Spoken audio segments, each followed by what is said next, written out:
3 tahun telah berlalu dalam sekejap mata. Berita tentang kelahiran Chun Xiao yang membangunkan leluhur ke-18 yang juga secara pribadi memberikan identitas putra dewa kepada Chun Xiao telah beredar ke semua orang di keluarga Jun. Adapun identitasnya sebagai urutan 0 itu sengaja disembunyikan oleh Jun Santian. Jun Santian berencana mengundang semua keluarga kuno dan kekuatan abadi lainnya ke perjamuan 10 tahun Chun Xiao. Dan di sana kemudian Jun Santian akan mengumumkan identitas Chun Xiao sebagai urutan 0 kepada semua orang. Di dalam istana Kaisar Surgawi keluarga Jun, Jun Santian sedang menjelaskan tentang kultivasi kepada Chun Xiao. Xiao dengarkan ini. Pada awal kultivasi, tahap pertama merupakan kultivasi tubuh fisik. Totalnya ada 5 lapisan. Kamu sudah sampai di situ. Selanjutnya adalah alam harta karun ilahi, yang juga punya 5 lapisan. Hal itu sesuai dengan organ dalam manusia, yaitu jantung, hati, limpa, paru-paru, dan ginjal. Setelah alam harta karun ilahi, kamu bisa menuju alam lautan roh, alam ketuhanan, dan alam roh sejati. Jun Santian menjelaskan kepada Chun Xiao yang sedang mendengarkan dengan cermat di depannya. Selama 3 tahun terakhir, Chun Xiao telah memakan segala jenis obat suci dan ramuan setiap harinya. Budidaya tubuh suci kuno memang membutuhkan banyak sekali sumber daya. Namun bagi keluarga Jun, hal itu bisa ditangani dengan mudah. Dan setelah 3 tahun akumulasi, Chun Xiao merasa dirinya bisa menerobos alam berikutnya kapan saja. Kakek, biasanya berapa lama waktu yang dibutuhkan untuk menerobos 5 lapisan alam harta karun ilahi? Tanya Chun Xiao. Jun Santian merenung sejenak dan berkata, orang-orang pada umumnya butuh waktu sekitar 3 atau 5 tahun. Jika itu kau yang punya tubuh suci kuno, mungkin 1 atau 2 tahun sudah cukup. Setelah mendengar itu, Chun Xiao langsung mulai berkultivasi saat itu juga. Apa yang Chun Xiao praktikan adalah metode kultivasi tertinggi dari keluarga Jun, yaitu kitab suci Taishuan. Kemudian, ki keemasan mulai berkumpul di sekitar tubuh Chun Xiao. Chun Xiao berencana untuk menerobos saat ini juga. Dan setelah beberapa saat kemudian, boom! Apa? Menerobos 2 lapisan sekaligus? Jun Santian yang sedang mengamati dari depan sedikit terkejut. Namun, belum selesai Jun Santian mengamati. Lagi-lagi, boom! Aura Chun Xiao langsung bertambah puluhan kali lipat. Ki keemasan terus-menerus berkumpul di sekitar Chun Xiao. Dan setelah ledakan lainnya, boom! Mustahil menerobos 5 lapisan sekaligus. Jun Santian sangat-sangat terkejut. Dulu ia butuh waktu 2 tahun penuh untuk menerobos 5 alam harta karun ilahi. Dibandingkan dengan Chun Xiao yang hanya butuh waktu sehari, Jun Santian merasa dirinya sangat tidak berguna. Setelah beberapa saat, Chun Xiao membuka matanya. Kemudian, ia memeriksa tubuhnya sendiri dan merasakan ada yang aneh dengan tubuhnya. Kakek, sepertinya ada yang tidak beres. Kenapa aku merasa kalau kekuatan alam harta karun ilahi ginjal jauh lebih kuat dari 4 alam lainnya? Chun Xiao bingung dan bertanya pada Jun Santian. Setelah mendengar itu, Jun Santian buru-buru memeriksa kondisi Chun Xiao dan akhirnya ia menghela napas lega. Tidak ada yang salah dengan tubuhmu, Xiao. Kamu harus lebih banyak melahirkan keturunan di masa depan. Saat perjamuan 10 tahunmu tiba, aku akan meminta ibumu untuk menikahkan gadis tercantik keluarga Jiang denganmu, kata Jun Santian. Chun Xiao tertegun sejenak sebelum dirinya kembali sadar. Ternyata tubuh suci kuno juga punya bonus dalam aspek itu. Namun pada akhirnya Chun Xiao tidak terlalu memikirkannya dan kemudian mengganti topik pembicaraan. Ngomong-ngomong kakek, Apa itu monumen kuno Taiyue? Tanya Jun Xiao. Mendengar pertanyaan cucunya, Chun Santian kembali merenung sebelum menjelaskan. Bagus kamu bertanya pada kakek. Monumen kuno Taiyue awalnya adalah sebuah pilar batu yang berdiri di alam mistik ini. Itu digunakan untuk menguji kekuatan fisik seseorang. Namun kemudian, monumen itu digali oleh keluarga Jun dan sekarang ditempatkan di arena pertempuran. Yang selanjutnya, para generasi muda kita menggunakan itu untuk menguji kekuatan fisik mereka. Setelah mendengarkan penjelasan kakeknya, Jun Xiao sedikit terdiam. Keluarga Jun memang sangat sombong, menggali monumen kuno Taiyue dan menempatkannya di rumahnya sendiri. Tapi itu merupakan hal yang baik bagi Jun Xiao, karena dirinya tidak lagi kesulitan untuk mencari monumen tersebut. Kakek, karena aku telah menerobos, bisakah aku menguji kekuatanku di monumen kuno Taiyue? Tanya Jun Xiao sambil memohon kepada Chun Santian dengan matanya yang bersinar terang. Chun Santian sedikit ragu-ragu dengan permintaan cucunya itu. Generasi muda yang pergi ke arena pertarungan keluarga Jun biasanya berusia di atas 10 tahun. Chun Xiao saat ini baru berusia 3 tahun, meskipun ia memiliki tubuh suci kuno yang langka. Jika Chun Xiao menguji kekuatannya di monumen kuno Taiyue sekarang, mungkin hasilnya tidak akan sebaik yang lebih tua. Jangan khawatir kakek, aku hanya ingin mencobanya. Tidak masalah jika aku gagal, kata Chun Xiao. Selama 3 tahun terakhir, Chun Xiao tidak pernah sekalipun meninggalkan istana Kaisar Surgawi. Chun Xiao merasa inilah saatnya untuk masuk di pos pemeriksaan dan menerima hadiah dari sistem. Baiklah, kalau begitu kakek akan membawamu ke sana sekarang, kata Chun Santian, yang kemudian ia mengangkat Chun Xiao di bahunya dan membawanya ke arena pertempuran. Sementara itu, di arena pertempuran keluarga Jun, di sana ada seorang gadis muda yang mengenakan pakaian istana dan bersiap untuk menantang monumen kuno Taiyue.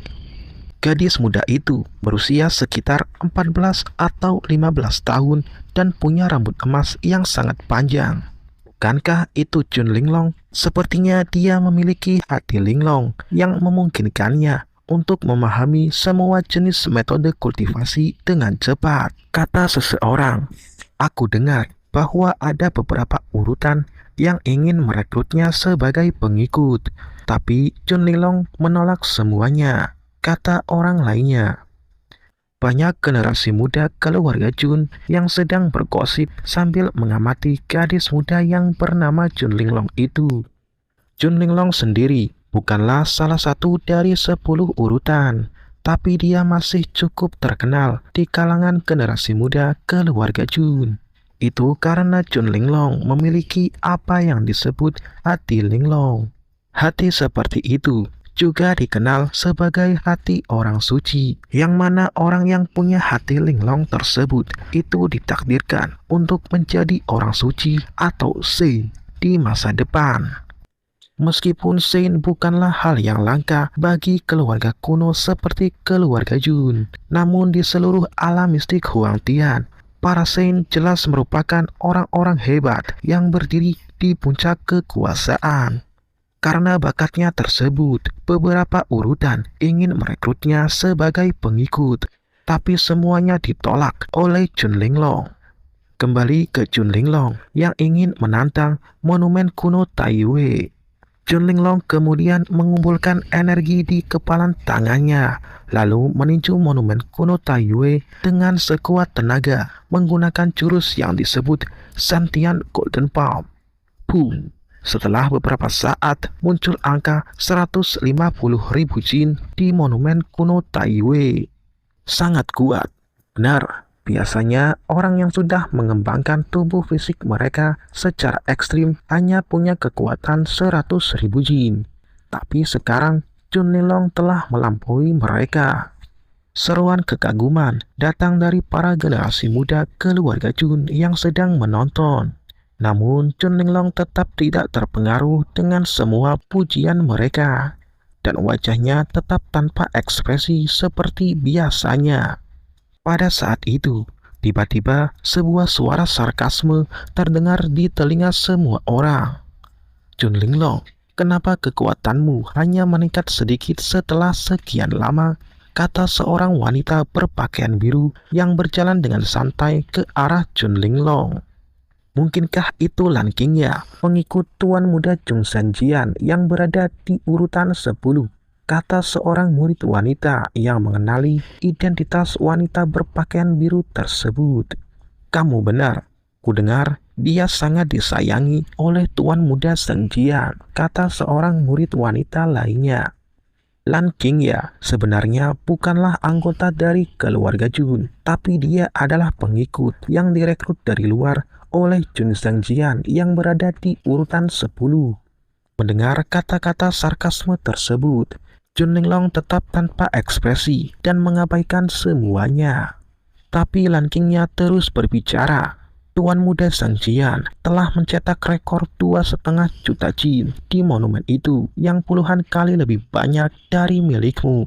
Namun kamu tetap menolak menjadi pengikutnya. Kamu tahu kan betapa bodohnya kamu sekarang? Lan Qingya yang tidak tahan karena diabaikan terus-menerus berbicara dengan nada yang angkuh. Chun Sanjian memang tidak buruk, tapi dia bukanlah orang yang aku cari. Orang yang aku, Chun Linglong, ikuti adalah orang yang bisa menekan suatu era, kata Chun Linglong dengan mantap. Tidak ada yang tahu kalau hati Linglong miliknya itu punya kemampuan tersembunyi, yaitu bisa secara samar-samar melihat sudut masa depan. Chun Linglong sendiri hanya pernah memicunya sekali selama hidupnya. Di sudut masa depan tersebut, Chun Linglong melihat sosok buram yang mengenakan pakaian warna putih dengan punggungnya menghadap banyak sekali orang. Orang-orang tersebut semuanya menyembah ke arah sosok buram itu dan meneriakkan nama Kaisar Langit Chun. Setelah melihat sudut masa depan tersebut, Chun Linglong yakin akan muncul seseorang dari keluarga Chun yang bisa menekan era saat ini. Namun Chun Linglong tidak yakin siapa orang yang disebut Kaisar Langit Chun tersebut. Dan karena keraguan itu, Chun Linglong tidak berencana mengikuti siapapun sampai orang yang mirip Kaisar Langit Chun muncul di kehidupan ini. Mendengar kata-kata Chun Linglong, Lan Qingya menganggap hal itu sangat lucu. Menekan suatu era, Chun Linglong, jangan konyol. Bahkan urutan 1 saat ini tidak akan berani mengucapkan kalimat itu. Atas nama Tuan Muda Sanjian, aku akan memberimu pelajaran, kata Lan Qingya sambil bersiap untuk melancarkan suatu serangan ke arah Chun Linglong. Namun Chun Linglong tetap tenang. Dengan sigap, dia melangkah maju dan menggenggam pergelangan tangan Lan Qingya dengan kuat. Dan pada saat suasana semakin memanas, tiba-tiba sebuah suara yang kekanak-kanakan terdengar dari samping mereka. Akhirnya, aku telah sampai di sini, kata suara yang kekanak-kanakan tersebut. Setelah mendengar itu, semua orang mengalihkan perhatian mereka ke arah suara tersebut. Siapa dia? Kelihatannya dia masih sangat muda. Tapi kenapa dia datang ke arena pertempuran? Para murid keluarga Chun merasa heran dengan kedatangan sosok muda tersebut. Sosok muda itu adalah Chun Xiao. Chun Xiao sendiri telah tinggal di istana Kaisar Surgawi sejak dia lahir dan tidak pernah sekalipun berjalan-jalan keluar istana. Oleh karena itu, selain leluhur ke-18 dan sekelompok tetua, serta ibunya dan kakeknya, tidak ada orang lain yang pernah melihat penampilan Chun Xiao. Namun beda halnya dengan Chun Linglong. Saat dia melihat sosok muda tersebut, jantungnya langsung berdebar kencang. Selanjutnya, hati Linglong miliknya tiba-tiba bergetar dan memicu semacam intuisi di benaknya. Tidak mungkin. kata Chun Linglong dalam hati. Hei nak, dari mana asalmu? Ini bukan tempat yang pantas untuk didatangi bocah nakal sepertimu, teriak Lan Qingya pada Chun Xiao. Chun Xiao lalu melihat ke arah Lan Qingya, tapi dia segera mengabaikannya dan kemudian melihat semua orang. Namaku Chun Xiao, dari Istana Kaisar Surgawi, kata Chun Xiao dengan lantang. Apakah kamu yang dari 3 tahun lalu itu? Kata seseorang di kerumunan. Begitu mendengar pernyataan tersebut, semua orang di arena pertempuran menjadi riuh. Kabar bahwa kelahiran Chun Xiao yang membangunkan leluhur ke-18 lalu langsung diberikan identitas putra dewa olehnya telah tersebar ke semua orang. Bisa dibilang status Chun Xiao saat ini tidak kalah dengan 10 urutan. Salam kepada putra dewa, kata Chun Linglong yang dengan sikap memberi penghormatan pada Chun Xiao, sambil juga memaksa Lan Qingya untuk bersujud. Meskipun Lan Qingya tahu kalau Chun Linglong sengaja melakukan hal itu padanya, tapi karena dia tahu identitas Chun Xiao, dia tidak berani untuk melawan. Kemudian Lan Qingya meminta maaf dan juga ikut memberi penghormatan pada Chun Xiao. Semua orang juga kembali sadar, lalu mereka juga buru-buru ikut membungkuk. Melihat pemandangan di depannya, Chun Xiao merasa heran. Bukankah seharusnya akan ada orang yang menantangku saat ini? Lalu aku akan menampar wajahnya di depan umum untuk menaikkan reputasiku, pikirnya dalam hati. Chun Xiao sepertinya telah meremehkan identitasnya sebagai putra dewa keluarga Jun. Mungkin tidak ada seorang pun yang berani untuk tidak menghormatinya. Ya, lupakan saja, karena tidak ada yang memprovokasiku. Aku akan menyelesaikan tugas dari sistem saja. Chun Xiao hanya bisa menggelengkan kepalanya dan kemudian dia berjalan menuju monumen kuno Taiwei. Setelah sampai di monumen itu, terdengar suara sistem di benak Chun Xiao. Tuan rumah berhasil masuk di monumen kuno Taiwei. Selamat karena telah mendapatkan hadiah bintang 6 kekuatan penguasa gajah ilahi. Segera setelah suara sistem selesai terdengar, serangkaian mantra dari metode pemurnian tubuh tersebut mengalir ke dalam pikiran Chun Xiao. Kekuatan penguasa gajah ilahi akan menggunakan setiap partikel energi dalam tubuh manusia untuk menarik kekuatan para dewa. Kemudian, kekuatan para dewa tersebut akan berubah bentuk menjadi kekuatan gajah ilahi. Setiap partikel akan sebanding dengan setiap gajah ilahi. Jika seseorang berhasil membangkitkan 100.000 partikel di dalam tubuhnya, kekuatan orang tersebut akan setara dengan kekuatan 100.000 gajah ilahi. Dengan kekuatan sebesar itu, satu pukulan akan dapat membelah gunung dan lautan, menghancurkan bintang, dan menjungkir balikan matahari dan bulan. Chun Xiao sendiri telah membaca banyak metode pemurnian tubuh terbaik di keluarga Jun. Tapi metode seperti kekuatan penguasa gajah ilahi masih sangat jarang. Kupikir hadiah bintang 6 akan jauh lebih rendah daripada hadiah bintang 8. Tapi sepertinya itu tidak buruk sama sekali, pikir Chun Xiao dalam hati. Sekarang Chun Xiao juga tahu kalau hadiah bintang 1 dari sistem adalah yang terendah, sedangkan bintang 10 adalah yang terbaik. Chun Xiao kemudian langsung duduk di tanah dan mulai memahami metode pemurnian tersebut. Setiap partikel energi di dalam tubuh manusia pertama-tama akan diubah menjadi gajah raksasa. Kemudian, ketika semuanya terbangun, gajah raksasa akan menjadi gajah naga. Lalu gajah naga akan menjadi gajah primitif. Dan gajah primitif akan menjadi gajah ilahi. Chun Xiao terus tenggelam dalam pemahamannya. Para murid di sekitar yang melihat itu semuanya menjadi bingung. Apa yang dia lakukan? Bukankah Tuan Putra Dewa datang ke sini untuk menguji kekuatan fisiknya? Kenapa dia malah duduk di tanah? Para murid di sekitar Chun Xiao saling berbisik satu sama lain. Mata Chun Linglong juga terus menatap ke arah Chun Xiao yang sedang duduk bersila. Perasaan ini, mungkinkah itu benar-benar dia?